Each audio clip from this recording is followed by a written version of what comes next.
नमस्कार दर्शकों, आप देख रहे हैं महान्यूज के आज के खास पेशकश में हमने स्टूडियो में आमंत्रित किया हुआ है रजनीगंधा म्यूजिक अकादमी के अध्यक्ष और सचिव इनको।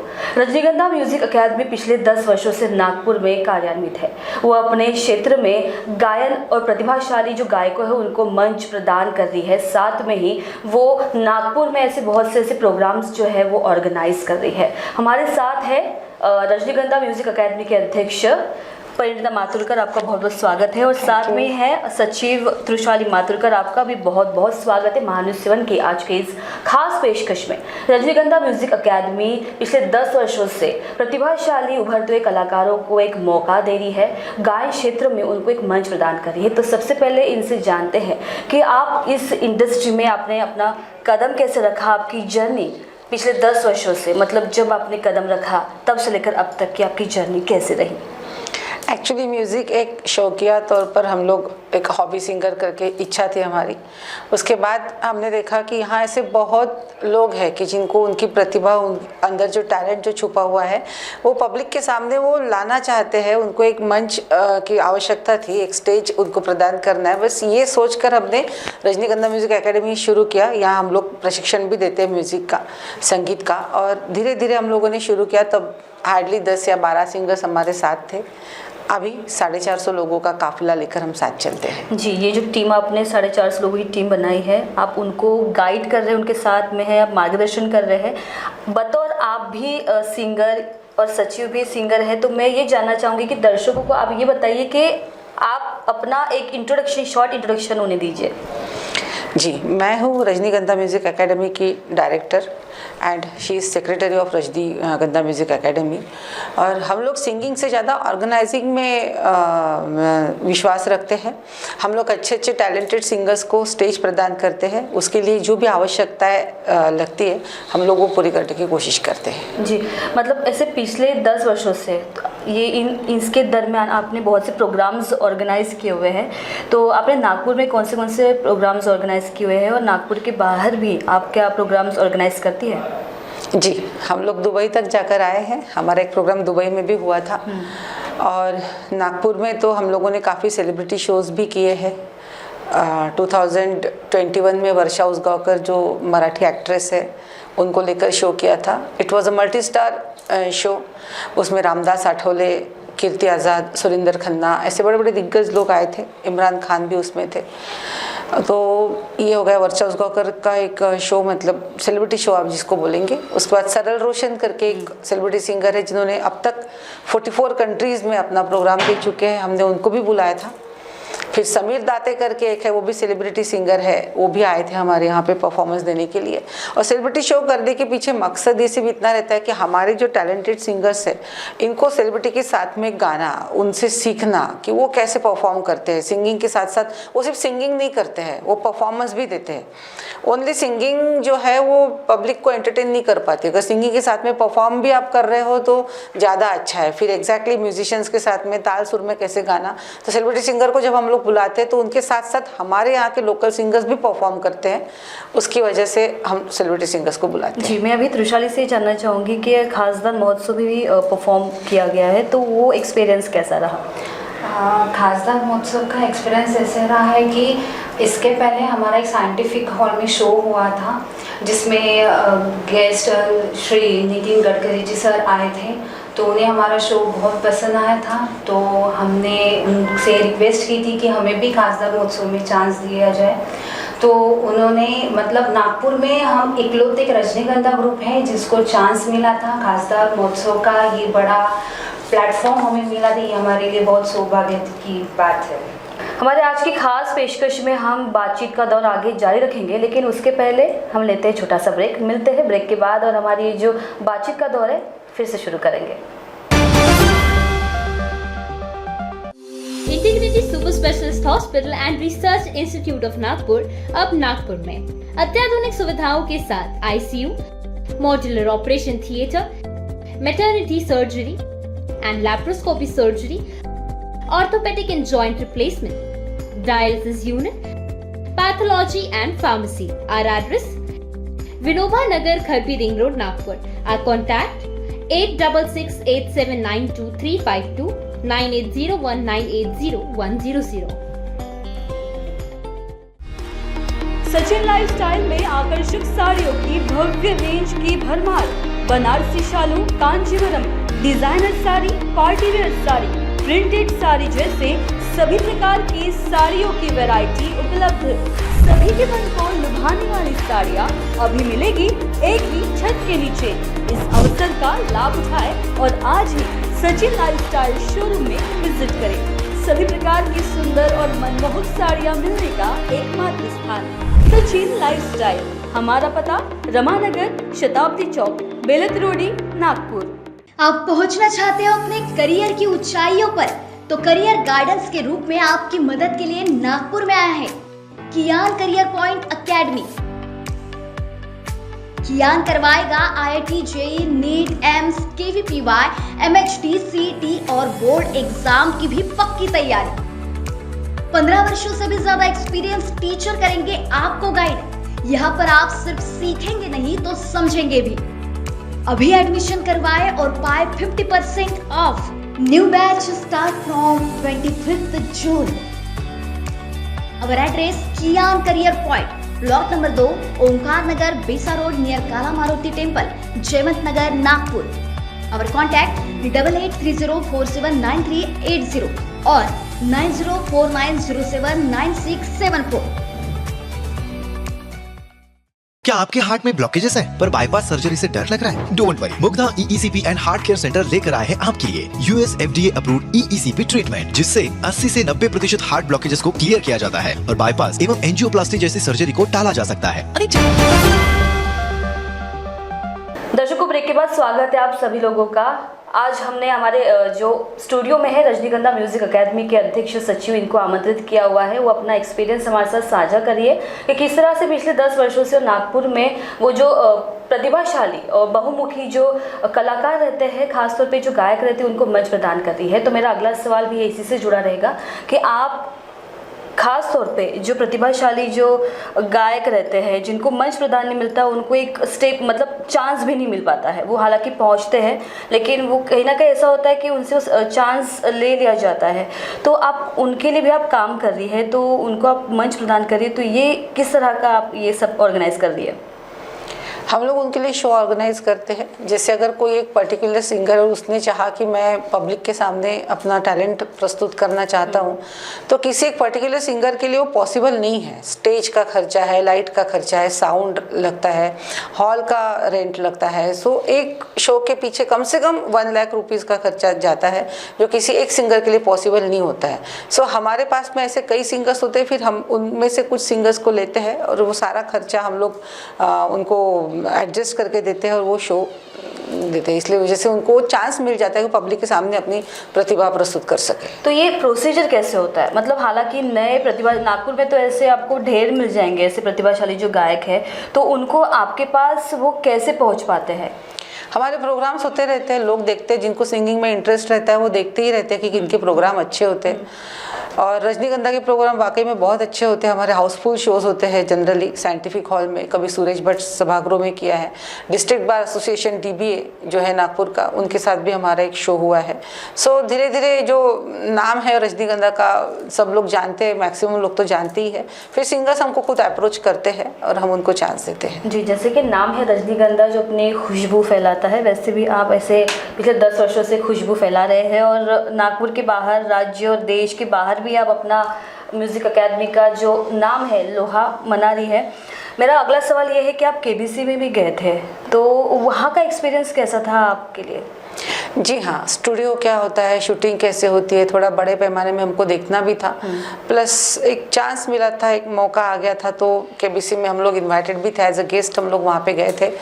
और मैंने सोचा कि रजनीगंधा के कुछ चुनिंदा कलाकारों को मैं लेकर जाऊँ। ऐसे अभी तक हम KBC में 3 बार जा चुके हैं, 3 बार मेरी अलग अलग टीम लेकर हम लोग वहाँ पर गए थे। श्री अमिताभ बच्चन ने हमसे बहुत सारी बातें किया, बहुत मज़ा आया। It was a very good experience for me. एक वक्त ये भी थे और ये भी हमारे साथ चले थे अमिताभ से। कैसा एक्सपीरियंस था? मतलब KBC में जाने का मतलब सबसे बड़ा खुशी तो ये थी अमिताभ बच्चन जी को देखना। उनको देखते ही हार्ट बीट बढ़ जाते हैं इतने बड़े सेलिब्रिटीज़ को। बहुत अच्छा एक्सपीरियंस रहा, वहाँ की शूटिंग कैसी होती है, लोगों से मिलना कैसे रहता है, बहुत अच्छा। और एक कब की बात है, मतलब किस साल में आप कौन बनेगा करोड़पति गए थे? 2023 में गए थे। अच्छा, तो जैसे कि आप बहुत सारे प्रोग्राम्स ऑर्गेनाइज करते हैं, तो इसी के तहत आपने एक क्रिकेट टूर्नामेंट मैच भी आपने ऑर्गेनाइज किया था। कैसे क्या, मतलब एकदम से गायन क्षेत्र से हट के एकदम से क्रिकेट टूर्नामेंट मैच की तरफ रुख कर लिया, कैसे क्या ख्याल आया ये? एक्चुअली मैंने सोचा कि नागपुर में बहुत सारे म्यूजिकल ग्रुप्स हैं और किसी भी फील्ड में थोड़ी बहुत कंपटीशन तो होती ही रहती है एक दूसरे के साथ। अगर कोई ऐसा स्पोर्ट एक्टिविटी हम लोग अगर ऑर्गेनाइज करते हैं तो उसमें सारे म्यूजिकल ग्रुप्स एकजुट होते हैं, एक दूसरे के साथ में खेल भावना रहती है, उससे मित्रता बढ़ती है। प्लस सिंगर्स थोड़ा सा 1-2 महीना और एक्सरसाइज करते हैं, फिजिकल फिट होने की कोशिश करते हैं कि नेक्स्ट ईयर हमको भी जीतना है। तो वो एक फिजिकल फिटनेस सोचते हुए खेल भाव की भावना सब सिंगर्स में रहे और सब एक दूसरे से मिलजुल कर रहे, बस यही उसके पीछे उद्देश्य था।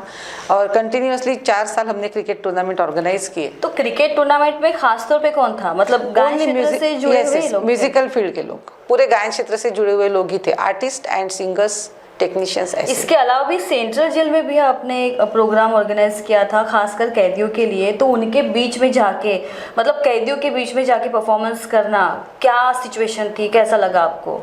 वो एक अलग एक्सपीरियंस था, क्योंकि कैदी ऐसे होते हैं कि वो उनकी ज़िंदगी, आप जानती है कैदी की ज़िंदगी कैसे रहती है, लेकिन जब हम लोग वहाँ पे जाकर हमारा सिंगिंग वहाँ पे परफॉर्म करते हैं तो वो भी बहुत एंजॉय करते हैं। हमने वहाँ पे स्पेशली तू कितनी अच्छी है, तू कितनी भोली है, माँ के ऊपर गाने, सिस्टर के ऊपर गाने, तो उनको उनकी माँ, उनकी सिस्टर याद आती है।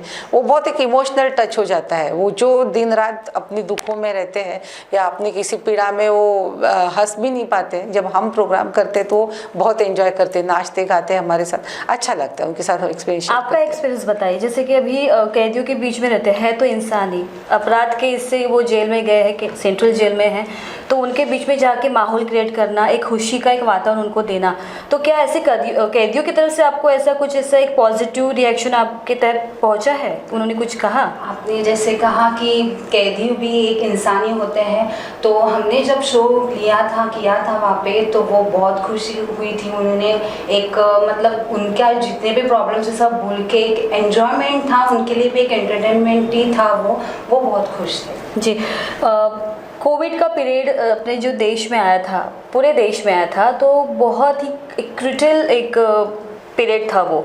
तो ऐसे 2 साल कोविड के इसमें गए, तो कोविड के काल में भी आपने बहुत से लोगों की सहायता की है। किस तरह की सहायता आपने मतलब इस दौरान की? क्या आप अपना एक्सपीरियंस साझा करना चाहोगे इसके ऊपर? क्योंकि ऐसा है कि कोविड अगर बोल भी दिया जाए तो भी सबको याद आ जाता है कि 2 साल किसी के पास जॉब नहीं थी, घर में बैठे थे, किसी के पास खाना नहीं था। तो ऐसी सिचुएशन में आपने कैसे क्या टैकल किया, किस तरह की मदद आपने की? इस सवाल का जवाब मैं देती हूँ। जी। कोविड एक्चुअली ऐसा था कि उस वक्त मैक्सिमम आर्टिस्ट लोग घर बैठ गए थे, बिल्कुल, शोज़ बंद थे, प्रोग्राम्स बंद थे, और ऐसे वक्त आर्टिस्ट लोग जो रोज़ कमाने वाले, रोज़ खाने वाले, इनका बहुत ज़्यादा प्रॉब्लम शुरू हो गया था। फिर हमने कोविड के दरमियान डायरेक्ट सब आर्टिस्ट के अकाउंट्स में जो फाइनेंशियल हेल्प उनको की थी, और कई आर्टिस्ट को हमने जो राशन किट वगैरह रहता है वो भी हमने प्रोवाइड किया था। करीब करीब 5 लाख के आसपास हम लोगों ने उनको हेल्प किया था डायरेक्टली, एंड राशन किट अलग। उसके ऊपर से कोई एक ऑक्टोपैड प्लेयर था जिसने ऑक्टोपैड खरीद लिया, और अभी कल से शो करूँगा, और कर्जे में लिया था वो ऑक्टोपैड अपने। उसकी माँ बचत गट और घर में काम करने वाली औरत थी, लेकिन कोविड लगने से अब उसको लगा कि अब मैं इंस्टॉलमेंट कैसे पे करूँगा। तब हमने एक ही दिन में 75,000 अरेंज किया था रजनीगंधा ग्रुप ने, और उसको उसका कर्जा भी पूरा क्लियर करके उसको कुछ अमाउंट भी दिया था। सो ऐसे हमने लोगों की हेल्प किया था कोविड में। कोविड के पीरियड में ऐसे बहुत से सामाजिक संगठन ने भी बहुत मदद की थी, उसमें आपका भी हाथ लगा, तो एक तरह से सामाजिक कार्य आपने किया है। उसी के साथ में अभी 2024 का साल है, आप 2024 की इस पड़ाव में अब अभी एक नया प्रोग्राम आप लॉन्च कर रही है, आप शुरू करने जा रही है, तो उसके बारे में बताइए कि क्या नाम है और किस तरह का प्रोग्राम रहने वाला है, आप बताइए। अभी जो हमारी जर्नी थी 2009 से हमने स्टार्ट की थी, तो अभी तक हमारे कम से कम 300 प्लस शोज़ हुए थे। तो यहाँ तक देखा कि नागपुर में यहाँ बहुत सारे सिंगर्स हैं जिनको अपॉर्चुनिटी नहीं मिलती है, ताकि वो बहुत कोई सिंगर्स ऐसे रहते हैं कि वो बहुत शाय होते हैं, उनको प्लेटफॉर्म नहीं मिलता है। तो इसी 2024 में हमने एक बड़ी कंपटीशन ऑर्गेनाइज की है, उसका नाम है सुर संतरा नगरी का। तो इसमें ऑडिशंस जो है हमने 21 से 24 तक ऑडिशंस रखे हैं। ऐसे में बहुत अलग अलग क्राइटेरिया रखे हैं, जैसे बेस्ट ओपन कैटेगरी है जिसमें बेस्ट 3 सिंगर्स प्राइज दिए जाएंगे, उसमें 21,000 का फर्स्ट रनर अप होगा, सेकेंड है 11,000 का और थर्ड 5,000 का। हमारा मोटिव ये है कि ताकि नागपुर के और मतलब ये कंपटीशन तो सबके लिए ओपन है, पूरे इंडिया में पार्टिसिपेट कर सकते हैं, तो ताकि बहुत लोगों को इसका प्राइज़ मिले, उनको प्रोत्साहन करे। तो हमने ऐसे अलग अलग क्राइटेरिया बनाए हैं, जैसे बेस्ट रफ़ी जी है, बेस्ट मुकेश जी है, बेस्ट किशोर दा है, और उसमें महिलाओं के लिए भी हमने एज क्राइटेरिया में बिलो 55, अबव 55, ऐसे 3 अलग अलग हम लोग ने प्राइस भी रखे हैं। हमने देखा है कि बहुत सारे छोटे बच्चे हैं, वो भी उनमें भी बहुत टैलेंट रहता है, उनके लिए बिलो 10 किड्स के लिए भी हमने ऐसे अलग प्राइस रखे हैं। जी, जैसे आपने बोला कि सुर संत नगरी का, तो इसमें प्रतिभाशाली गायक इसमें ज़्यादा आने वाले हैं कि जो ऑलरेडी इस्टेब्लिश्ड सिंगर्स हैं उनके साथ में आप ये परफॉर्म करने वाली है? इसमें तो हमने सिर्फ हॉबी सिंगर्स का ही परमिशन दी है, जो मतलब जो प्रोफेशनल नहीं है, जो प्रोफेशनल नहीं है, ऐसे प्रैक्टिस कर रहे हैं, जिनको आप मंच प्रदान कर रही हैं। तो ये जो है सुर संतरा नगरी का, ये कब से होने वाला है शुरू? 21 सितंबर से ऑडिशन स्टार्ट होने वाली है। और ऑडिशंस के लिए वो अगर किसी को इंटरेस्ट है तो आपको कैसे संपर्क करेगा? हमारी ब्रॉचेस वगैरह लगे हैं प्लेटफॉर्म में, शीट्स वगैरह हमने पब्लिसिटी की है, तो उसमें हमने कॉन्टैक्ट नंबर्स वगैरह भी दिए हैं और उसी तरह वो हमें कॉन्टैक्ट करेंगे। जी, तो अभी फ्यूचर में आपके क्या प्लान्स है? फ्यूचर में आप क्या करने वाले, कुछ एम्स है या फिर कुछ और प्रोग्राम्स आपके लाइनअप है जो फ्यूचर में होने वाले हैं? फ्यूचर में हमारी इच्छा बहुत है कि हम अमित कुमार का शो करें नागपुर के ऑडियंस के लिए, क्योंकि अमित कुमार ये एक ऐसा सिंगर है जो सिंगिंग तो करती है। अमित कुमार को कौन नहीं जानता है, किशोर दा के बेटे हैं। वो सिंगिंग भी करते हैं, साथ में परफॉर्मेंस भी देते हैं। एक सिंगर जब गाता है और साथ में परफॉर्म करता है तो उसका ऑरा एक अलग बन जाता है। हमारी वो इच्छा है कि हमारे जो अच्छे अच्छे सिंगर्स हैं, रजनीगंधा में हमारे काफ़ी अच्छे सिंगर्स हैं, वो सिंगिंग के साथ साथ परफॉर्मेंस कैसे देना है वो भी सीखे, क्योंकि पब्लिक अगर कुछ चाहती है तो वो चाहती है एंटरटेनमेंट। पब्लिक सिंगिंग या ऐसे शोज़ जो होते हैं वो स्ट्रेस रिलीफ के लिए होते हैं। पब्लिक जब आती है तो अपनी भागदौड़ की ज़िंदगी से कुछ समय निकाल कर आती है ताकि वो एंटरटेन हो। इवन सिंगर्स भी जब आते हैं हमारे पास सिंगिंग के लिए तो वो भी उसी के लिए आते हैं कि दिन भर की भागादौड़ी, उनके प्रोफेशन कुछ अलग रहते हैं। हॉबी सिंगर्स का प्लेटफॉर्म है, तो अपने अपनी ज़िंदगी में बहुत परेशान रहते हैं। जब वो 3 घंटे हमारे शो में आते हैं तो वो भी एंटरटेन हो, पब्लिक भी एंटरटेन हो। तो ऐसा अगर सिंगर कोई है मेरी नज़र में तो मुझे लगता है कि अमित कुमार।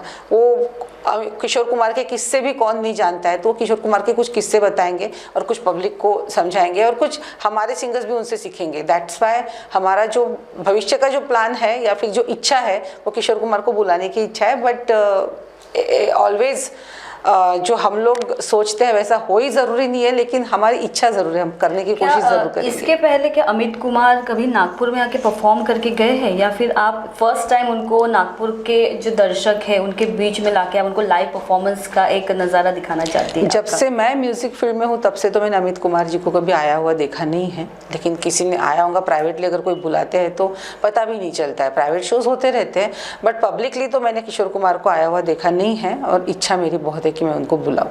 रजनीगंधा म्यूजिक अकेडमी को पिछले 10 साल से आप अभी ये कर रही है, रन कर रही है, तो किस मुकाम पे आप देखना चाहती है रजनीगंधा म्यूजिक अकेडमी को?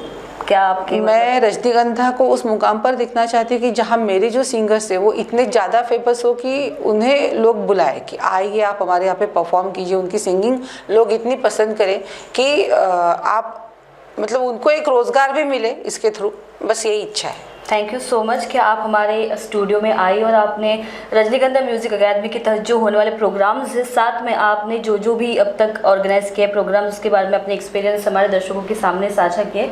तो ये थे रजनीगंधा म्यूज़िक अकेडमी के अध्यक्ष और सचिव, जिन्होंने अपना एक्सपीरियंस हमारे सामने साझा किया है। वो दर्शक रिलेट करेंगे जो खुद को गायक के तौर पर बनता हुआ देखना चाहते हैं या फिर वो गायक बनने के राह पे चल रहे हैं। तो ऐसे गायक लोगों के लिए, कलाकारों के लिए ये मंच, ये जो रजनीगंधा म्यूज़िक अकेडमी प्रदान कर रही है, तो आशा करते हैं कि इनके मार्गदर्शन में आप अपना जो गायन में जो करियर है वो अच्छे से ऊंचे मुकाम पर ले जाने की कोशिश करेंगे। आगे ऐसे ही प्रतिभाशाली लोगों से आपकी मुलाकात कराते रहेंगे। आप देखते रहिए महान्यूज़ 7। धन्यवाद। Integrity super specialist hospital and research institute of Nagpur अब नागपुर में अत्याधुनिक सुविधाओं के साथ ICU, modular operation theatre, maternity surgery and laparoscopy surgery, orthopaedic and joint replacement, dialysis unit, pathology and pharmacy. Our address: Vinoba Nagar, Kharbi Ring Road, Nagpur. Our contact: 8668792352, 9801980100.